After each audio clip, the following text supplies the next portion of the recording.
Iekšlietu ministrijas poliklīnika ir galvenā medicīnas iestāde Latvijā, kas kontrolē visu iekšlietu sistēmas darbinieku veselības stāvokli. Tāpēc jo īpaši šajā medicīnas iestādē informācijai par pacientiem jābūt ar simtdaļas precizitāti. Jo no ārstu darba un pierakstu kvalitātes ir atkarīgas cilvēku dzīvības. Iekšlietu ministrijas poliklīnikas galvenā funkcija ir nodrošināt specifiskas pārbaudes iekšlietu ministrijas darbiniekiem ar speciālām dienestu pakāpēm. Paralēli tam notiek darbinieku un viņu ģimenes locekļu, kā arī pārējo cilvēku ambulatorā veselības aprūpe.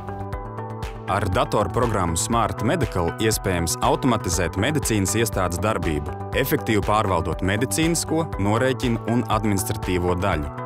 Smart Medical nojaukusi visas barjeras, kas agrāk bija pacientu, ārstniecības iestādes un apdrošinātāju starpā.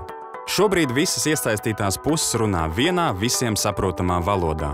Būtiski, ka šo sistēmu iespējams arī abonēt, un tā palīdz medicīnas iestādēm ekonomēt laiku un finanšu līdzekļus.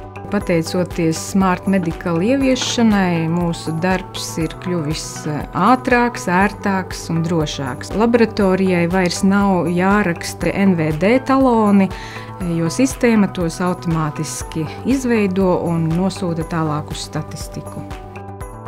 Smart Medical sistēmas spēja sasaistīties ar laboratorijas informācijas sistēmu ir pamats, kamdēļ mēs varam datus no pasūtītāja pārcelt laboratorijas informācijas sistēmā.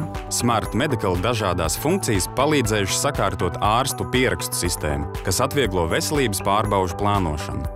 Sinhronizēt arī rēķinu apmaksas kontroli. Tiek nodrošināta iespēja norēķināties ar dažādiem maksājuma veidiem, kā arī sagatavot precīzas atskaites. Smart Medical sistēmas izmantošana atvieglo veselības pakalpojumu saņemšanu iekšlietu ministrijas poliklinikā ikdienas pacientam.